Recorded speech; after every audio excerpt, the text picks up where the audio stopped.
Now, listen, welcome to the Dash Group Chat Podcast. I am your host. They call me G. Today, we have a special guest today. We have Drina Edwards. She is the CEO and founder of Inside Out Development, focusing on mental health. We were doing so good. We were like right there. And I was just about to say, you didn't mess up. You didn't mess up. First take. And cut. Take 10. All right. Nah, listen. Welcome to the Dash Group Chat Podcast. I am your host. They call me G. Today we have a special guest. We have Drina Edwards. She's the founder and CEO of Inside Out Developments, focusing on mental health awareness with a holistic approach. Drina, how are you? Hello. Good evening, Mr. G. How are you? I'm fine. Welcome. Thank you. I'm excited to have you. I'm excited to be here. Listen, we spoke a little bit about, doing this. I'm glad we're finally here. Yes. It's a great conversation to have. It's revolving around mental health. It's a big thing now in our communities. I want to deep dive. I have some interesting questions for you. But and I have answers, I hope. Of course. Talk to me a little bit about, before we get into, the nitty gritty, which is the mental health awareness part of it. Talk to me a little bit about your upbringing and kind of like what led you into this path. Yeah, absolutely. So I'm born and bred here in the Bronx. I always say here in the Bronx as if I'm always in the Bronx because I never go out of the Bronx. But born and bred in the Bronx. I'm Puerto Rican. And I was raised by my grandparents. Unfortunately, my mom was a victim of domestic violence, which we lost my mom, my sister and I, when I was 2 and she was 10. So we were raised by our grandparents. Very traditional Puerto Rican upbringing. And so I lived with my grandparents up until I was about, I want to say 14, 15, somewhere around there. And I decided to move with my dad in Georgia, my biological father in Georgia, when I was going into my a sophomore year in high school. Okay. And that was an interesting experience, to say the least. Okay. And then, that's pretty much it. I spent a lot of time in Georgia. I went to college out in Georgia. Wow. And then in about 2008 rather, I decided to leave Georgia and come back home, I needed a change of pace and, was trying to find myself and figure out what was next in my life and, landed me back home in New York. Okay. We worked together. Yes, we did. In a school setting. That's kind of like where we connected a few years ago. I was many years ago. Many years ago. I was a school aide at the time, and I was working my way into becoming a substitute teacher, ultimately with the goal of becoming a teacher. I remember. For the city of New York, and then I took a left turn for personal reasons, But at the same time, I know that you was in the same space that I was in. Helping students get out of gangs, helping students do better in school. And, coming to work every day in a low-income community, and it was the Bronx. So I'm also from the Bronx. I moved to Queens at an early age, and then, of course, life took its toll. But being in the Bronx, it's kind of like a special situation because it's kind of like you wouldn't know what the Bronx is until you're in it. And then if you're working with students in that same community, it's kind of like you're giving back, but there was a lot of resistance. And, we could talk about that. Yeah. Talk to me a little bit about, because you told me that you mentioned it earlier where, your mom passed away. Was that the main cause of you kind of like having this kind of like epiphany about mental health awareness, getting into this space, studying this, ultimately going to college for this and all that? I think that it was a catalyst for a lot of who I am and where I am today. Like you said, we did, we worked together, and worked at Taft for a few years. And I recall your journey, and I was on a similar journey myself, trying to figure out what was next for me. And I think part of what drove me into where I am today is because I see myself in the kids that we work with, right? Oh, yeah. I see myself in the youth and I resonate with them. And I remember when I was younger being told that, if you come from a low income community, that's all you will ever be, right? You just become a part of that. And I remember one time thinking it doesn't have to be that way, right? And I remember somebody telling me that you've made it if you've gone out the hood. If you leave the hood, you've made it. And I remember thinking to myself, but that's not true, right? Because you can leave the hood and then you can come back and give to the hood. Right. And that's what I feel like I did, right? Like going to Georgia and going to college out there was a very eye-opening experience, to say the least. Right. And, coming back in, all it did was prepare me better to work with the youth and really like say to them, like, you can leave the hood and still come back to the hood, because at the end of the day, like, it doesn't, like, it shapes you. It doesn't define It does. you. I don't know if that makes sense, right? It Like truly does. I think that, right? Like, Right. So going into the school setting, and when I started working at BCA, that was my first experience working in New York City public schools. Like, and that was my first real career coming in. Okay.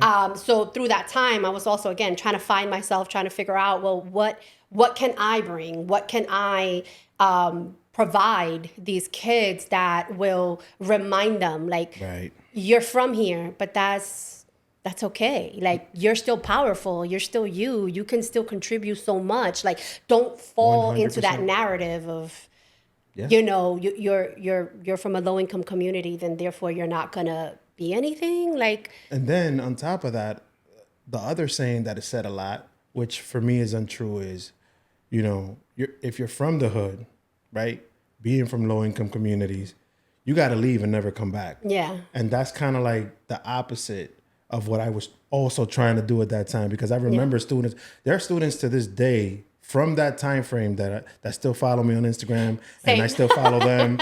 And it's like, we're all adults. We all have kids now. And they're grown, right? They're grown. And I also, while I was there, I remember students coming up to me, "Yo, Santana, you was right. You helped me graduate. Yeah. You helped me get out of that gang situation." And those are memories that I'll take on with me forever. And I hope they do too. Yeah. Because you have to reach back to your community once you make it to help out as much as you can. Yeah. At the same time, knowing the dangers that are there too. But, we know how to maneuver through that. And, it's all about giving back at the end of the day. So that was our main role in the school. Yep. And, we saw a lot of things, a lot of, I would say a lot of things that we wouldn't see in a suburban school. 100%. Because it's totally different. It's night and day. It is night and day. And, after I left BCA, and I don't know if you know this because I think you left before I did, but after I left BCA, I ended up going to work for a not-for-profit organization where I was a direct service provider, and I worked with kids in foster care. Okay. So that was also a very different experience, right? And I think it was that also that was even more eye-opening to me, right? Wow. Because I feel like you work with them in the school, so you understand how they behave in school, and you get to know them for who they are and how they show up at school. Right. But when you step into the home of foster care kids, you get to see it from a different lens. Right. And I don't know if I'm making sense, but like you really get to like take a deeper dive. And that into their reality, right? Because like we know we worked with kids who were in temporary housing. We know that we worked with kids who, were in foster care or, lived in maybe not in insecure homes, right? Like, so we know 100%. That, but we never stepped inside the home, right? And now I was stepping inside the home and getting to see more of that. And it became very, again, very eye-opening for me that I was like, wow, like, here's another layer, right? Because we don't talk about trauma enough, right? And we don't talk about how trauma affects us, right? And then there's so many layers of it, right? And what we see is the kid who comes to school who is tired, who doesn't want to engage, who's angry. Misbehaving. Right, misbehave. It's just a class clown, right? And we're like, oh, they're just acting up like this, right? We're failing to see that we don't know what happened in the home. We don't know what their dynamics are. We don't know what happened even prior to them coming to school, right? What are they experiencing? So even that, and we don't talk about that enough. And we don't talk about the community trauma that they face every day too when they leave the home before they get to school. Wow. And we also don't stop to think that our kids, young kids, right? Like high school kids is what we worked with. Yeah. They're kids, but they're living and experiencing a very adult life.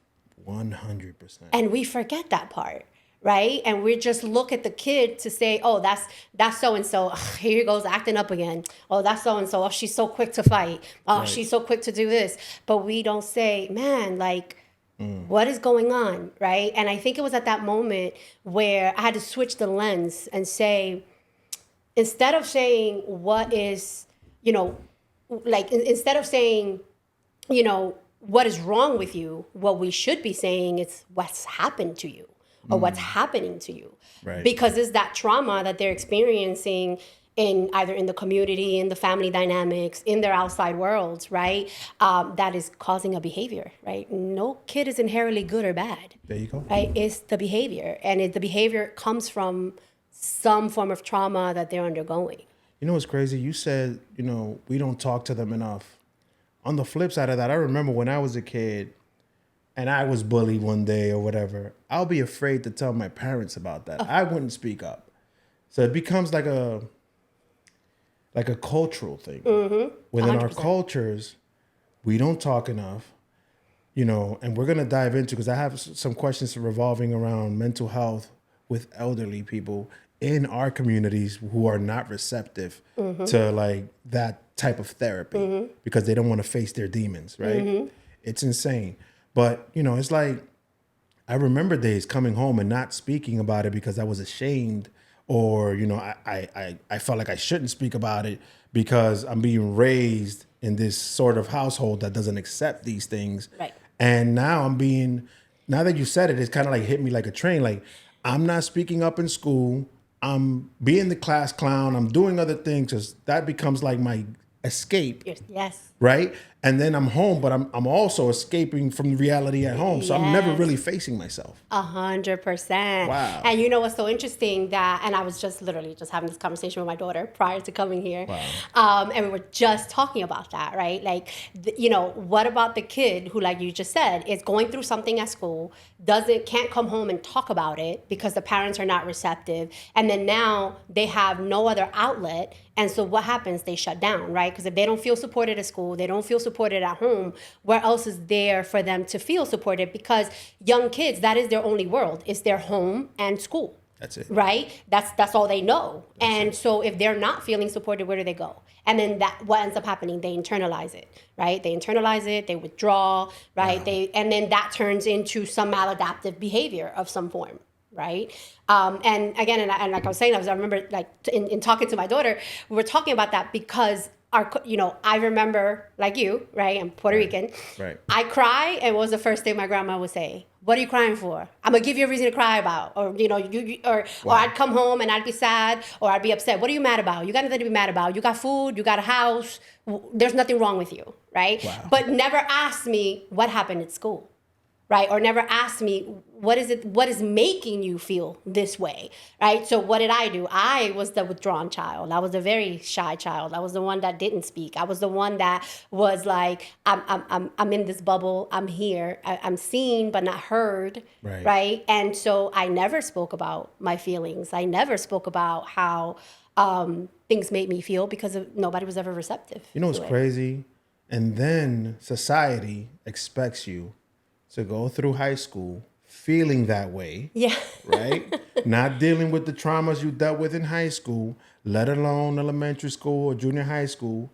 And, you know, it's packing up. You're packing everything up together. And then they decide to say, okay, now you're ready for society. Yeah. Head out there. And they expect you to figure it out, right? And they don't give you any tools to figure it out. And this is why I love the tagline that I came up with for my organization, Inside Tools for the Outside World. Because we want to be able to teach people, like, how do we cope with this? How do we work through these emotions? And what are the tools that we can use so that we know how to maneuver the world in a healthier way.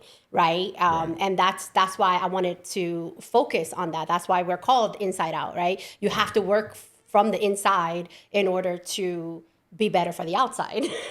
Right.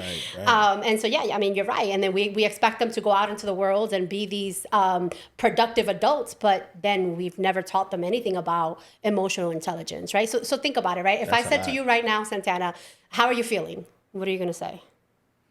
I'm probably going to hold back and not say anything because I don't like to pour my problems on people. Okay. But in the general, right? You're outside and somebody says, how you feeling today? What's I'm your gonna usual? I'm gonna say I'm fine. I'm fine. Yeah, I'm gonna say good. I'm fine. I'm great. And did you know that those are not feelings? I'm dying inside. But right. But we always go to the I'm good, I'm great, I'm fine. None of those things are feelings. Why? Because we're not taught what feelings are. Nobody's ever identified feelings for us aside from being happy, being sad, or being angry. Right? Nobody has ever said, I feel contentment. I feel resentment. I feel disappointment. I feel frustration. That's not what we say. No. Because we don't have the language to say it. Because we're not taught that. We're not taught that at home, and we're definitely not taught that in the Definitely school not taught that in schools. I mean, now, great, we're starting to make more of those changes, because now more schools are starting to adapt the social emotional learning model, which, focuses more on talking about feelings, creating a safe space, focusing on that strength-based approach, right? A little bit of that positive psychology, like we were talking about. Right.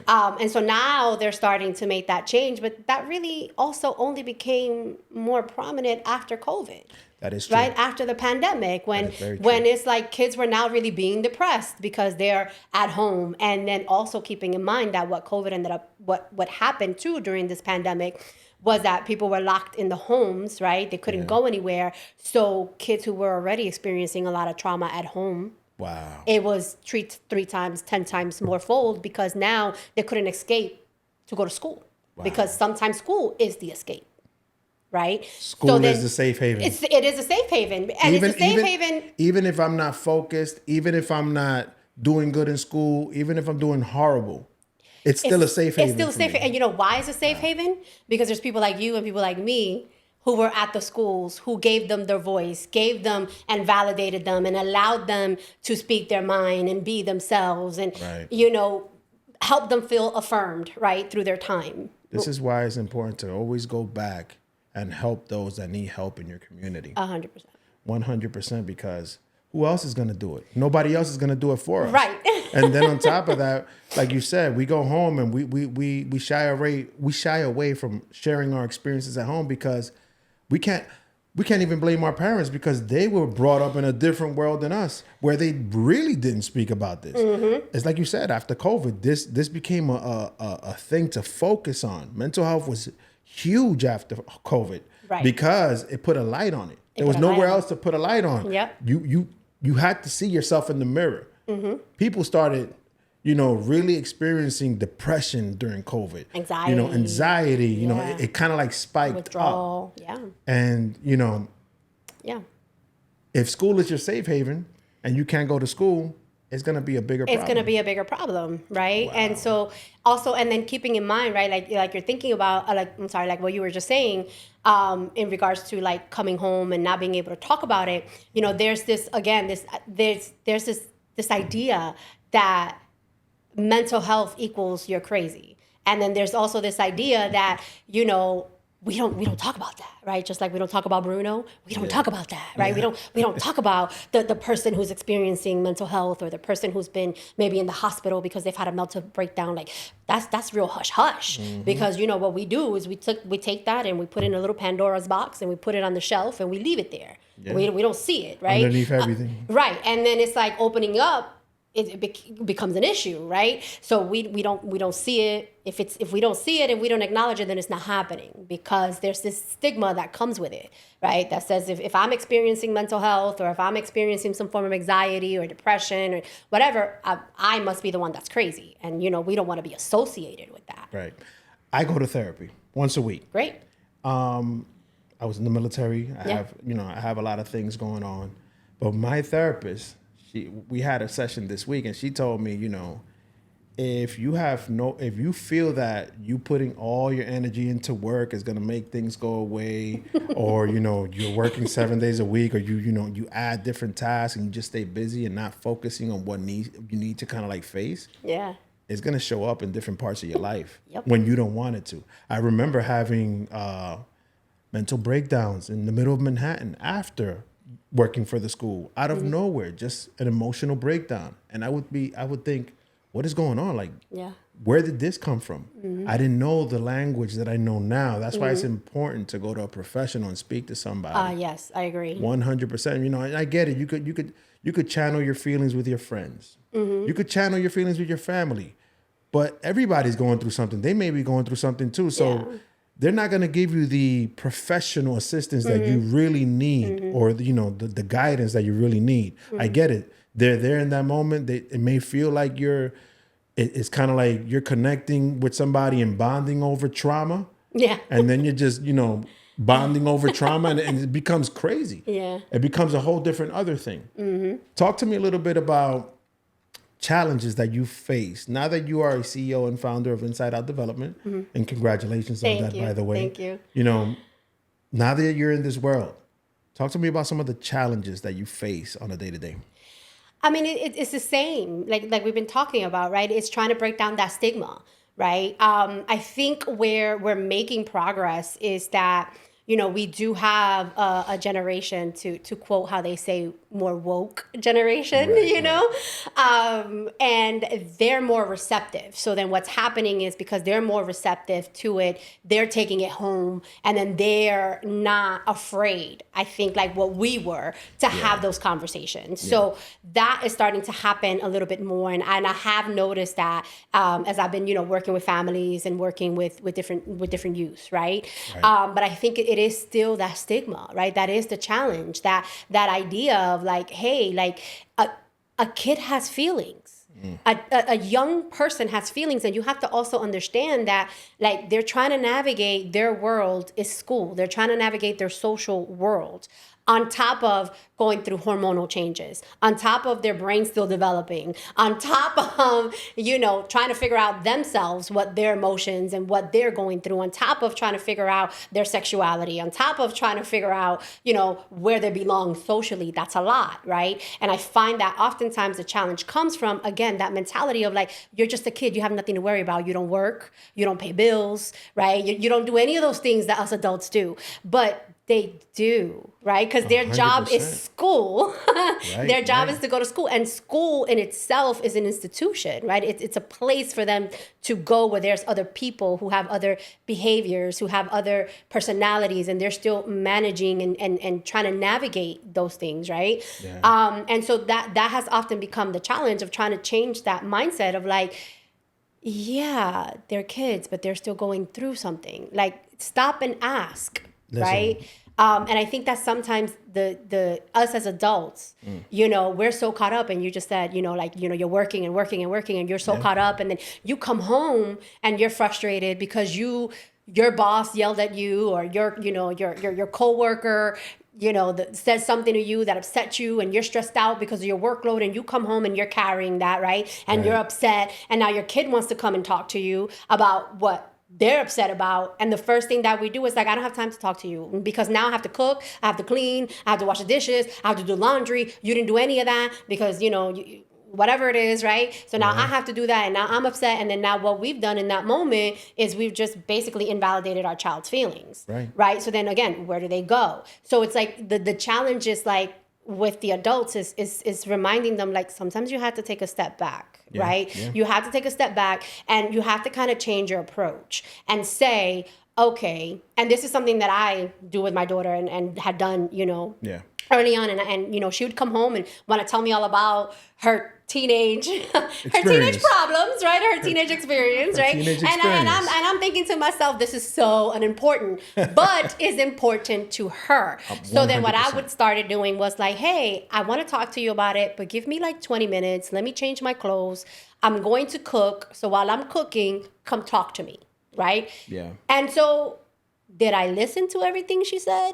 No. But most of it. I listened to the important stuff, right? Yes. But I gave her the space to still talk and vent, and we conversed through the process, right? She felt heard, she felt validated, she didn't feel shunned away, right? And I still got what I needed to get done in the kitchen, and we're good, right? Like, and I didn't think like it just again creates that safe space. You know what's crazy? You hit a couple of points there that kind of like stood out to me. A lot of times as I'm speaking to you, I'm realizing that a lot of the trauma, because trauma doesn't always have to be physical, right? No, it's But not. a lot of the traumas that our kids experience are created at home unintentionally. So it's like we are just shutting them off and, dealing with our reality. But in reality, a lot of our kids probably have more pressure than us adults in life. Because, we're working, we're dealing with our bosses or whatever. Our kids are dealing with a lot of different things that you just mentioned. And their pressures may be 10 times more pressure than than the parents. So I remember having a conversation with my wife about kind of like switching the tone with our daughters, right? Or switching our wording, because wording matters, right? Yes. The way you approach a conversation matters. Yes. And I remember having previously, every time my daughter would do something that, would kind of like, make me uncomfortable in a way, I would be like, you got to prepare for the real world. You got to prepare for the real world. Yeah. And then my wife told me, why you keep on telling her that? You know that she came up to me the other day. She's like, Mom, what is the real world? I don't even know what that means. What is out there? What does that mean? Yeah. Well, I cried. I literally cried because I'm the mush parent. Yeah, it's okay. But I cried because I'm like, man, she's dealing with a lot. And here I am just, hey, wait, you're dealing with a lot, but wait till you see this. Yeah, but wait till you see this. And you're adding a little bit of more to her anxiety. I'm adding more pressure to her. That broke my heart. So we do a lot of corrective approaching, like with our kids. Yeah. And I'm glad we're like that. We're very attentive. And, we give them the space to kind of like tell us what it is they're feeling and express that. And we talk through it as a family. And not everyone does that. No, and that is so important. And, it's so funny because that resonates with me because I was like that. I remember, being the you got to do this, you got to do that, and you don't understand what this is. And then it took my husband also to say, like, Drina, like, she's a kid. She's doing kid stuff. Like, just relax. And sometimes, like, change, your approach is abrasive. Your approach is too strong. And then I was like, oh. And then, at first I was like, what you mean? Like, I'm not that person. What you talk about? But then I had to kind of like sit back and be like, dang, you know what? He's right? Like, that makes sense. And then you have to kind of start to evaluate your parenting style, but also like keeping in mind that one, we had partners who kind of pointed it out to us, but also like we're doing the same thing that our parents did to us. Or worse. Or worse sometimes, right? But it's because we do what we know. And we only do what we know, right? And it's not until somebody points it out and then we're also receptive to it to say, oh, wow, that is correct, right? That then we can start to make the change. And that's why I always say, like, it's so important that we normalize apologizing to your children. Oh, 100%. Because, we're parents. We're people. Right? We're people first. We're human first. We're going to make mistakes, right? And just because I'm an adult and they're a child doesn't mean that I'm right and they're wrong, right? And it's, and even now to this day, and my daughter is 20, about to be 21. Right. And the other day I was in the middle of preparing for a professional development that I had to do. Right. And I was a little bit stressed out because it was the day of, and I still had a couple of things that I had to wrap up, and I'm sitting in my home office, and she was off that Friday. And I said to her, I was like, hey, you want to come with me? And she was like taking her time. And I was like, hurry up. Are you going to come with me or not? And and then, the look on her face was like, yeah, I'll come with you. And then she walked away. And then after I finished, I was like, dang, that was messed up, right? Yeah. So I went to her and I was like, babe, I'm sorry. Like, you don't have to come with me. I know it's your day off. Like, if you want to hang out, whatever. Yeah. And she's like, Mom, it's okay. I'm going to come with you. And I understand. But you know what I mean? Like, had I not done that, she would have felt like I pushed her away or I yelled at her. You know what I mean? Yeah. And so, like, you have to kind of, like, really look at yourself. Like, it's a lot of self-reflection. Listen, apologizing to your kids is a plus. It's something that we all as parents must learn to do, right? But also unlearning parenting behaviors, that's also therapeutic, and it helps out too. Yeah. It's a lot of unlearning. Yes. To relearn and to approach it with a new attitude. But that apology to your child means a million things to them. It means the world to them. You know, and even that apology, they might have even forgotten what they probably forgot about what they've done, but that apology means the world to them. It does. And you know, approaching it in that way, in that manner, will kind of like create a positive environment, or start creating a positive environment in your house. Because conmigo, it was like, you know, it was a whole different time back then. It was like ass whoopings and all that shit back then. No, tú eres and el you único. know, I get it. You know, I get it. Strike fear, and via the fear, I'm learning, and I will never. No. I will never. No. That's you know, I get it. And I appreciate it to a certain extent, but that's not the approach I'm taking as a parent. Right. And you know, also thinking in mind that, you know, when we were growing up, it was just a different time, right? Different time, different beliefs. And you know, I'm not far from that. I got many of ass whoopings. I got many of chancletas thrown at me, you know? And so, you know, we also like, you know, we got to give ourselves some grace because, we only know what we know. And oftentimes we end up doing the same thing. We it's like generational trauma, right? We end up repeating what our parents do without even knowing, right? So it does take, like you said, it is a lot of unlearning. It is a lot of sitting back and saying, how can I do this different? Like, I didn't turn out bad. I'm not complaining. I mean, you know, I understand. But there's a lot of things that I probably didn't need an ass whooping for. 100%. Those are probably a lot of things that we could have just talked 100%. about. And it really was a misunderstanding. You know what I mean? But, you know, okay, I got the ass whooping anyway. No problem. You know what I mean? And that's definitely, so when I had the opportunity to raise a child, I definitely wanted to take a different approach because also keeping in mind that, you know, what worked for us when we were coming up doesn't work for them. It's a different generation now. Totally different. You have to raise them completely different. I still don't know what that means. No, we don't. But we have to raise them completely different. We don't, but we know the approach we need to take. Totally different times. Yeah, totally different times. Yeah, 100%. I could only imagine. We're here talking about our time of being parents. Imagine the future, what that looks like for them, right? Woo. Them being parents. And then on the flip side, imagine our grandparents being parents at an early age, at an earlier age than us, because it was different back then as well. Way different. So, you know, they used to get married at 15 and stuff like that. And, in our cultures, in the Caribbean and all that, it's totally different. So them turning into an adult at that age and doing things is trauma. And also keeping in mind that too, like, I mean, I'm speaking on behalf of my how I was brought up. I was brought up by grandparents who were also who had very minimal education, right? And they themselves had experienced a lot of trauma. Like, think about my grandmother. She lost my uncle in Vietnam. Wow. 10 years later, and he was only 19 at the time. Sorry to 10 hear. years later, 11 years later, she lost my mom to domestic violence in a brutal murder. Wow. Right? And then now she's having to raise two young girls. I was 2, my sister was 10.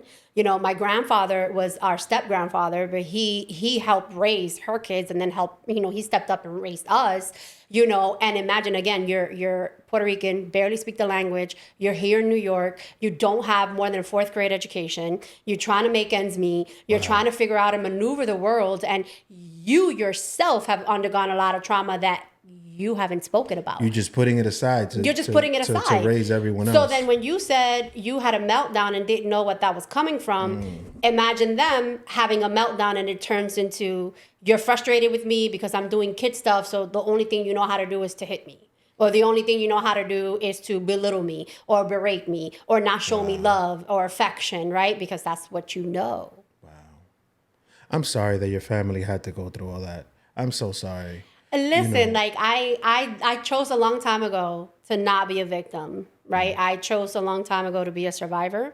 And it is those things that have made me who I am today. And this is why I'm sitting here in front of you today with what I have. And this is where the passion comes from, right? Because it's so important for me to try to change that narrative for other folks. Because growing up, you know, yes, I went through all those things. Unfortunately, they shaped me, though. They shaped me. It is who I am. But what made the difference was that I had people in my life who said, you can do this.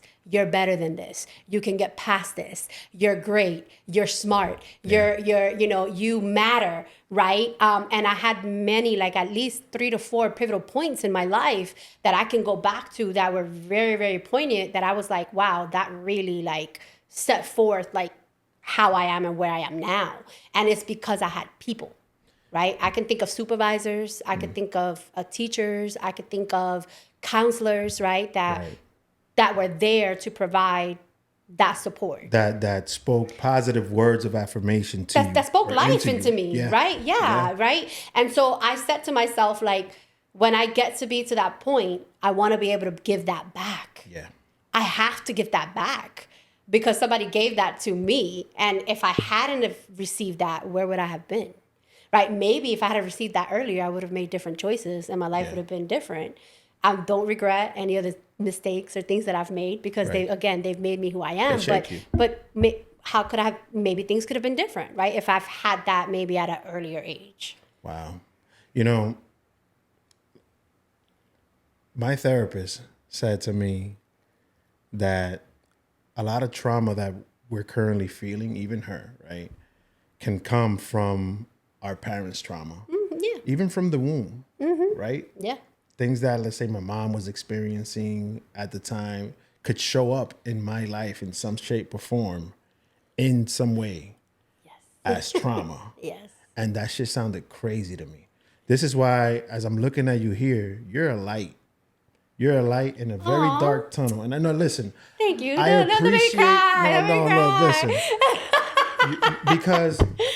Because you could have easily stepped away from everything and said, you know what, I'm gonna just do my life and get out the hood and just progress and prosper and forget about everything that I dealt with in the past. But you're not facing yourself at that point. You're facing everything that you've been through by going back to help others. That says a lot about you. Thank you. So, pat yourself in the back, and I appreciate the work that you're doing. That's all I'm saying, because it's important. And it's important for the community that we come from. Yeah. I mean, again, it's for me, it's always been about somebody believed in me enough to get me to where I am. So I have to give that back, because it's not for me to keep. It's not for me to take, right? I have to share it, right? I have to give it to other people, because I'm not the only one that has lost a parent to a brutal murder, right? I'm not the only person in the world who's been raised in what we would consider a non-traditional family dynamic, right? Not the only person who's experienced sexual abuse. I'm not the only person who's experienced being in a domestic violence relationship myself. Like, I'm not the only person, right? So how can I make that connection with other people to let them know, like, you might feel alone, but you're not. Right. You're not. Listen, like I told you, God has shed light through you onto others because it's important. And it frightens me, because a lot of people take on this career that you're in now and never had experienced any type or even close to the trauma that you're speaking of today.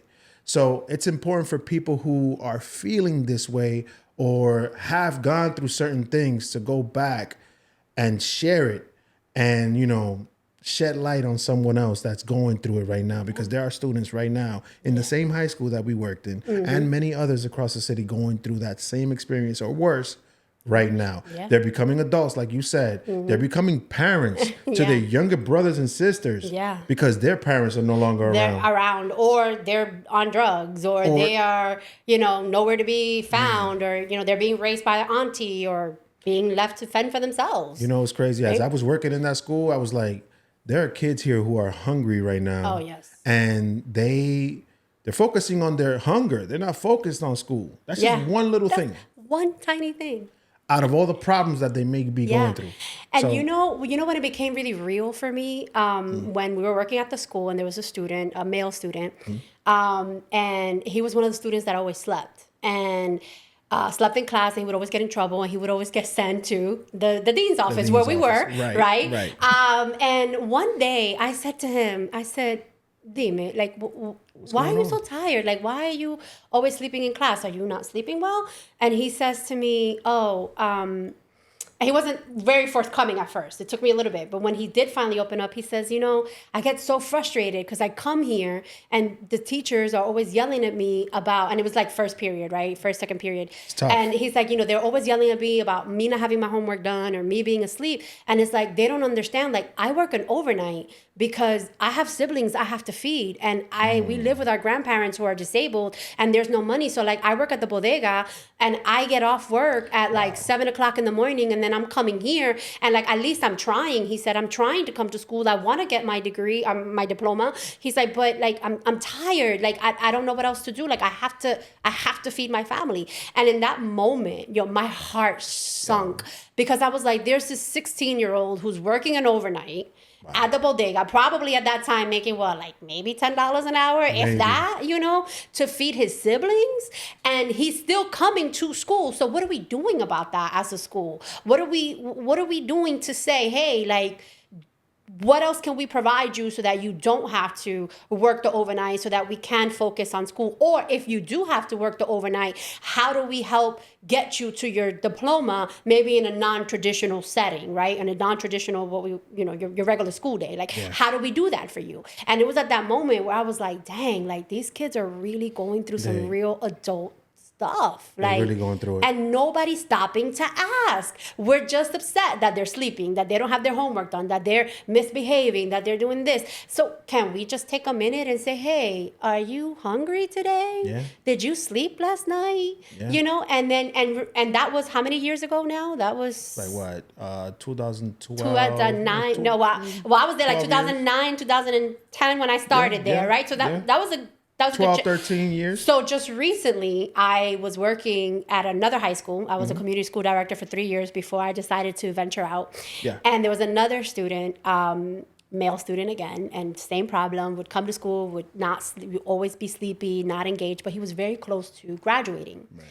And I asked him, and I said, hey, like, what's going on? Like, why are you not sleeping? What's happening? And he shared with me that he's not sleeping because his house was infested with rodents. And so every time he would go to sleep, like he was afraid that they would crawl on him, bite him, and things of that nature because that had happened in the past. So he would stay awake. Wow. And I thought to myself, wow, right? Listen. And I really got stuck there for a second, G. I was like, I didn't know what to say because I was like, oh my goodness, like that's tough. I've never experienced that, but that's something tough to experience. Of course. And then again, the teachers were like, he's not doing his work. He's not doing this. He's not doing that. And I'm like, but if you would stop to ask, maybe you'd see a different perspective. As a society, we failed as a society. Just looking at the system, the way it is.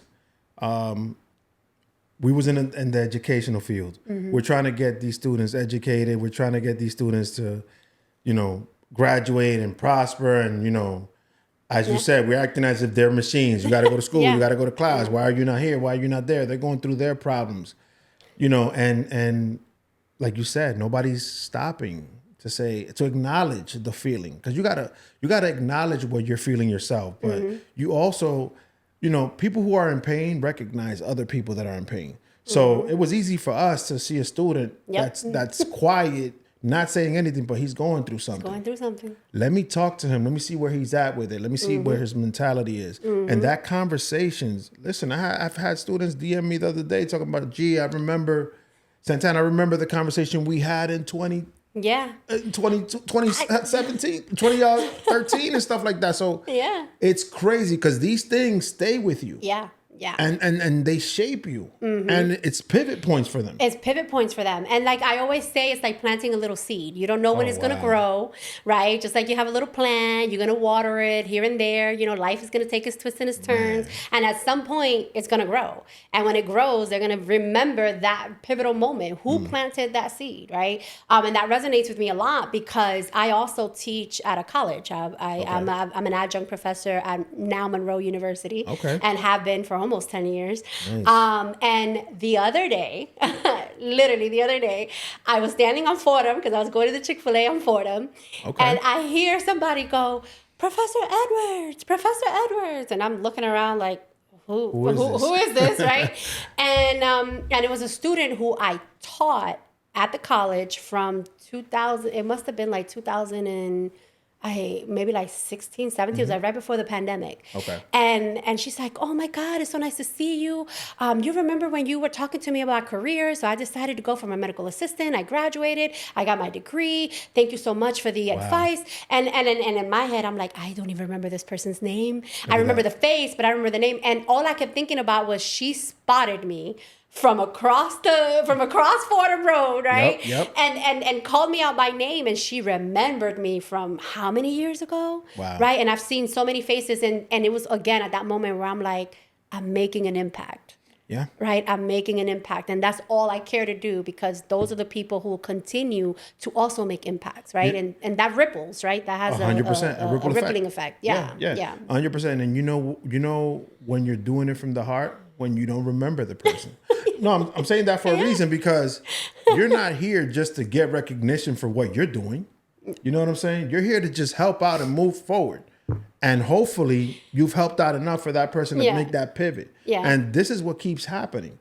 As you continue to move forward, you become a light for other people. Yeah, 100%. So as long as you continue to be that person, continue to be authentic, continue to be yourself, continue to spread positivity, and speak positive affirmation words to whoever you're speaking. Speak life. Yeah.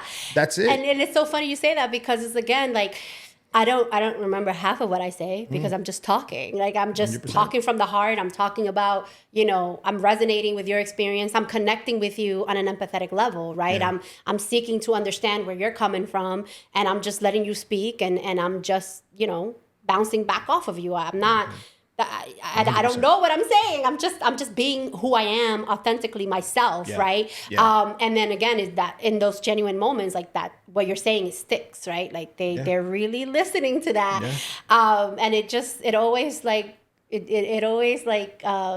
shocks me, but it does always give me like this warm feeling of like, man, like, we're making a change. We're making a change. One person at a time. One person at a time. One smile at a time. That's and that changes families. Oh man, yes. It makes an impact to the family that you're helping at that point. Yes. So I was in the educational field. I stepped out of it, and I can say it now, but I stepped out of the education field because I was going for my master's in special ed. Mm-hmm. Halfway through the master's, I stepped out because of the money. And I was going through something at the time, and I went into advertising, only to feel 4 years later that all I was doing was kind of like making an organization richer with no meaning to life. No, I'm serious. It felt like I had no meaning. It felt like I was just doing it, making them richer by the work that I was doing, and not really making an impact back into the community, right?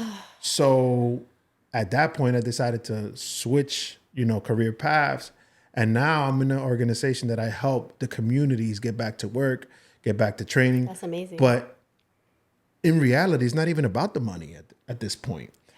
Yes, everyone needs money to move forward in life and, handle their situations and survive and food and all that. But it's about the impact.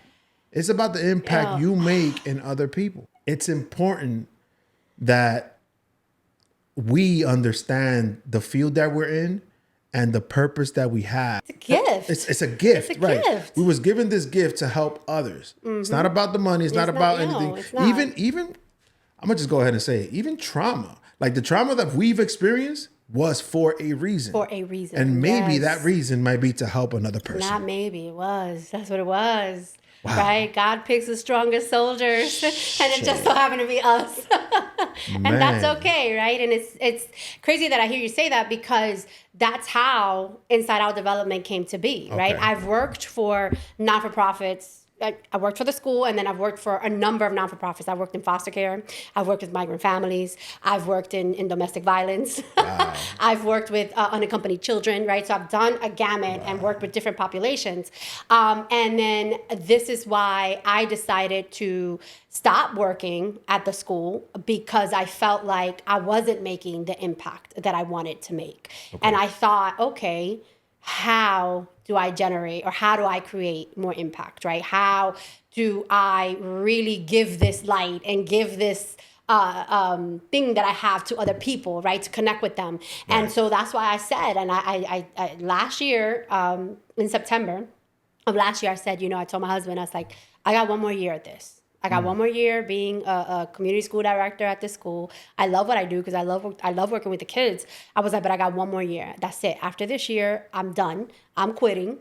We're going to figure it out, from there. But I have this idea. I want to start this organization. This is what I want to do. And, my husband, I joke, but I kind of am a little serious, right? I could tell him and I could be like, I'm going to plant something in the moon and it's going to grow and it's going to do this. And he's going to say, okay. If you're sure, right? Talk about support. Yeah. So, and I love him for that, right? Yeah. So I came to him with the idea of inside out development, and he's like, and he said to me, if anybody can do it, babe, it's you. Go for it. And I said, you sure? Because financially, it's gonna be a little bit of a struggle. He said, no, it's not. We're gonna be fine. Financially, it's gonna be a struggle anyway. Right, exactly. He's like, you can do this. And I said, okay. And so that was, again, where I wanted to make the biggest impact, right? How do I put myself in the schools? How do I put myself with families? How do I put myself in the community to provide these services? Because, again, working in the schools, you kind of get to see a little bit of what happens on the back end, right? Yeah. And I was noticing that there's a lot of organizations that come in and say they're going to do certain things, but don't do them. Right? 100%. They get the money and then they just keep it moving. Yeah. And I said to myself, well, you're doing a disservice, right? Like at the end of the day, you're really here for the money. And you're right. Yeah. I get it. Money is money. We need it. But I'm here because I want to create better people. I want to create better humans. I want to help them to be better adults, right? What else are we here for? What else are we here for? We're here to help each other out and move forward and become light to other people and assist them in whatever they're going through. So, again, thank you for being in the field that you are in, making the impact that you're doing with Inside Out Development, because it's important. Yeah. It's important. You said something earlier about finances, right? Because it hit me. Whatever you're getting into, it's financial difficulties come with it at this point. Yes. We was talking before we started recording about, I have an 11-year-old and an 8-year-old. You guys are already you're almost at 18. You are already in the 20s with your child. And, I was telling you earlier that I believe we're in different spaces, right? You've already passed through what I'm going through right now with my kids. But it feels like you guys, the children, those children who are reaching a certain age where they become adults, they start retracting and becoming closer to their parents as it starts getting realer and realer. Adulthood is real. Adulthood is real, right? And when you see reality and you see all the bills and, the rent, the mortgage, whatever it is, you're like, oh, no. It's going to become a situation anyway. Yeah. But we are the generation that, I believe we're making, not to take anything away from our parents and our grandparents. They did the best they could with what they had. Exactly. Right? They did the best they could with what they had. And we have to acknowledge that. Right. We have to acknowledge that. We because we wouldn't be here without it. And we didn't turn out so bad. 100%. And to that I'll add, now we have all their knowledge and our own. Yes. We could become better parents. We could become better people. We could become, change agents. Exactly. Change agents, there right? Yeah, we want to create that that level of, again, that emotional intelligence, that human, just getting to the basic of being a human being. Being nice to each other, caring for each other, looking out for each other, right? And again, recognizing we all go through stuff. So how can I help support you? How can I be there for you, right? Creating that empathetic, building that empathy in people. Yeah. We lost empathy a long time ago. Yeah. Right. And 100%. So that's to me, that's the most important part, right? Your organizations deals with a lot of different populations, from youth to migrant families. What's the youngest, child or person that your organization, or is it by age? No, it's not by age. I mean, for us is we work in the school. So if a school contacts us and wants us to do professional development or provide some form of workshop for social and emotional learning of that nature, we do that. So right now we've been working mainly with high school high school kids. Okay. But we're open, right? We work with any population, so there's no specific age. Okay. We also work in and out of the shelters. I'm just currently doing some form of professional development for some migrant families who live in shelters. So there's no age. For me, is we're open to whoever wants our services. Okay. Right. Okay. And we want to try to reach as many folks as we can. Okay. Right. So we have a variety of services, again, in-school services, but then also professional development that happens on the organizational level. Okay. Okay. So when you are out there in the community, schools are contacting you, you're creating workshops for the schools.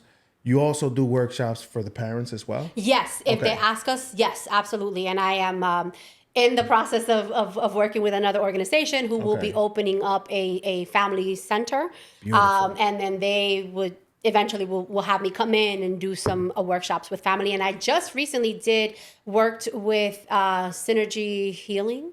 Right. And we did a tabling for our businesses. Right. And it was about conscious parenting and repatterning, right? So we did a workshop on what does it mean to be a conscious parent, right? Versus an unconscious parent, and gentle parenting. So yeah. It's important. That's why I'm asking because it's about the kids and their future, but we have to reach the root as well. We have to reach to the parents as well. Yeah. And what I'm finding too, that yes, there, like you said, we did say there are challenges, but there are still a lot of parents who are receptive because the kids are having the conversations. Right. So I think that we're also making a shift in the parents who are more receptive to hearing it, right? Some of the feedback, or not even feedback, feedback is not the word I'm looking for, the pushback that I get when we're talking to parents is like, well, you're not going to tell me how to parent. I'm not trying to tell you how to parent. You parent how you parent. I'm just telling you that there are other options. There are other ways that we can have conversations. There are other ways that we can discipline. There are other ways that, we can get our point across without hitting or without berating or without talking down. Like there's other ways. There are other ways to manage your emotions your as emotions. Well. Because, just approach it differently. Have that open mind in a sense to kind of like, okay, I want to get this message to my kid. Yeah. But I need a different approach. And as long as you're open to receiving that different approach, that's a start.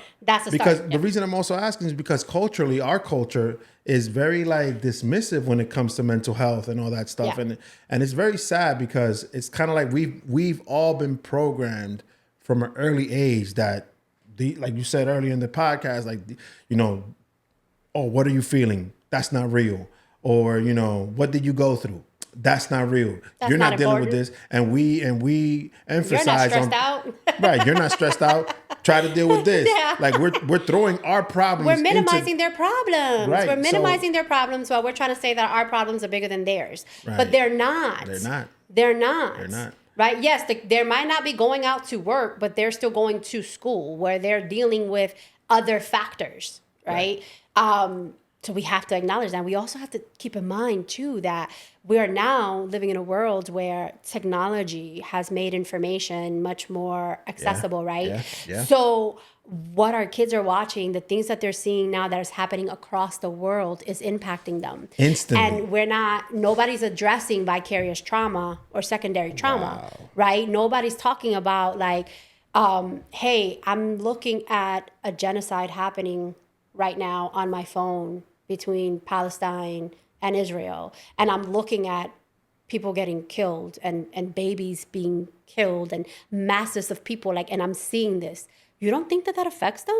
Oh, 100%. 100% it affects them. Think about the child that's going to school, dealing with their problems, their world, and then they are already knowing that they're expected to enter society, and yet they're looking at society on their phone. Right. So they're going to be books. They're going to be a lot of books and a lot of articles in the future about how much trauma social media caused itself. And that's vicarious trauma. It's not directly affecting them because they're not in it. It's indirectly affecting them because they're still processing those emotions. Right? Because as a human, you're going to have an emotion to that, no? Like, 100%. I mean, you're going to have it, 100%. Right? So, and if you don't know what to do with that and you don't know how to unpack it, what are you going to do? You're going to internalize that. And then when you internalize it, what does that turn into? Right? Either long-term mental health or pain, behavior, right? Yeah, exactly. More trauma. It's I feel bad. I feel bad for future generations that are experiencing social media and what traumas that'll bring. Because we're dealing currently with the traumas that we were brought up with. I could only imagine future generations. Yeah. This is where, again, organizations like yours, Inside Out Development, and other organizations is super important, specifically for minority communities. Yes. When in your line of work, when you say, approaching it holistically, like the holistic approach, what does that mean for your organization? That means mind, body, and soul to me, right? Because all three are connected. If you're not well in your mind, you're not well emotionally. If you're not well emotionally, you're not well physically. Right? And oftentimes we don't think that those three go together, but they go together. They are hand in hand. If your mental state is not well, if your mind is not well, your emotions are not well. If your emotions are not well, what does that manifest to? Illnesses, stress, right? Tension, right? Long-term illnesses. And we don't talk about that. We don't make that connection. So a holistic approach means addressing it with mind, body, and soul. On top of it, for me, it also means looking at it through a trauma-informed lens, right? Looking at this person, and again, going back to that same statement, what happened to you? Right. Because once I can figure that out, then I can help you work through. We can start diving in. Yeah, kind of like, break that down a little bit, make it more digestible, right? Like, figure out what the next steps are, right? And it's again looking at it through that lens. Like we've all experienced some form of trauma.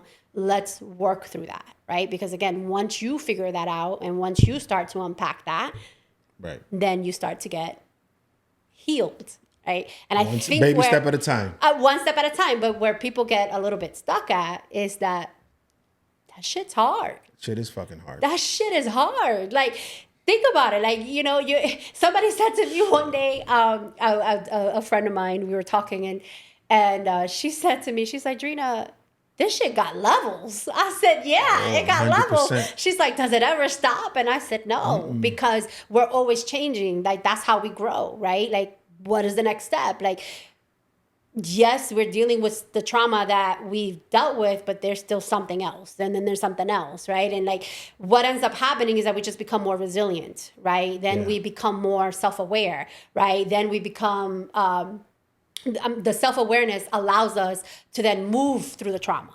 Right, because it's never going to go away. It's not going to go away. We're going to experience trauma in different forms. It's never going to go away, right? But what happens is once we acknowledge it, once we say, "Hey, it's here. This is what it is," then it just allows us to move through the next steps better. Right. It's like you're gaining superpowers as you go. Yes. And you know how to maneuver through issues a little bit better. As time progresses. It's like you're adding tools to the toolbox. Right. Because on the flip side, trauma is just going to continue to unpack. It's just going to continue to unpack. And if you don't unpack it, what you're going to do? You're going to internalize it. You're going to internalize it, and then you're going to blow up. And then again, all that turns into illnesses. All that turns into, it manifests into physical illnesses too, And we need to acknowledge that. 100%. Yeah. Inside Out Development. 5 years, 10 years from now, where do you see? Oh man. Whew. That's a great question. I see you getting teary-eyed. I am, because it's like, man, like it was a dream. It was a hope. It was I could tell. It was like I woke up one day and I said, you know what, Dree? Bet on yourself. Bet on yourself, because you're putting all this work into these organizations that you're helping them get richer for what? Right? Because again, you're not creating the impact that you need. Right. So I said, you know what? Bet on yourself. You know that you can do this. You know you have the people behind you. You know you have the support. You know you have the passion and the love for it. Bet on yourself. Just go and do it. And so to think about 5 to 10 years from now, man, all I can hope is that we have more people with Inside Out Development that are behind us, that are pushing the work forward. That's all I can ask. right? I don't, again, it's not about the money. It's about moving the work forward. It's about making the impact. It's about making the outreach, right? It's about causing that trickle down effect, right? So all I could hope is that we have, and in 10 years, that I have hundreds of employees working for us that are pushing the work forward, right? Like, and have the same passion and have the same drive. And we are, again, just being a catalyst for change, just being change agents out there. Like, that's all I can hope for. I could definitely see the passion in you. That's why all I said, can hope for. I said it in the middle of the podcast. I'm going to say it again. You're a light to the community. Continue to do the best work that you're doing because, you know, you're changing lives. Thank you. It's trickling effects moving forward. You know, you're going to start, you know, acknowledging a lot of more pain out there, but that's God just giving it to you because he knows you're going to deal with it the correct way. And you're going to help out as many people as you can with your organization. Thank you. Let people know where they could find you, your social media, so your right emails, now, all that stuff. We're just starting out, so we just have an Instagram account. Okay. And we are at Inside Out Development Inc. For our Instagram. Okay. We're, you know, slowly building. You know, I will hopefully launch the website soon. Okay. I'm currently working on a workbook for social emotional learning. It's called Build a Stronger You. Nice. And the workbook it's meant for adolescents, but I think anybody can pick it up. Right. And it's a workbook about resiliency, right? Okay. And we're talking about how to build resiliency, and we're talking about all the different skills that we need on how to build resiliency, like, you know, problem solving, mind mapping, things of that nature. And it's an interactive workbook where they get to learn the concept, but then also like apply it. So they get to do activities in it that will help them apply these concepts. So that's something that we're currently working on. So hopefully we'll have that launched soon and published. That's the end goal. Okay. And hopefully the bigger goal is to have that in schools, where I hope 100%. That a teacher can pick it up, or a guidance counselor can pick it up and give it to a child that's in need of it, that they can make use of it, right? Like that's the end goal. So that's something that we're working on. And then, you know, we're just slowly building, you know, little by little. Right. You know, one thing I'll say, being on the side of going through to therapy, you know, I wish I would have found out about therapy at an earlier age. But everything happens for a reason, right? So I'll leave when that you're ready to receive it. Exactly. Because it was there. It's just that I never acknowledged it. Yeah. Right. But, you know, what I will say to everyone watching, the earlier you go to therapy in your life, the better. You know, you're going to go through some pain. You're going to open up some wounds. But on the other side of that, you're going to learn how to kind of like maneuver through those wounds. Yes. Because it never really goes away, like you said. It's going to be there, but you're going to learn how to be present while the pain is there and how to maneuver through that. And and also like for those who are thinking about therapy but might be too afraid, like going to therapy doesn't mean that you're crazy. No. Going to therapy doesn't mean that you're weak, right?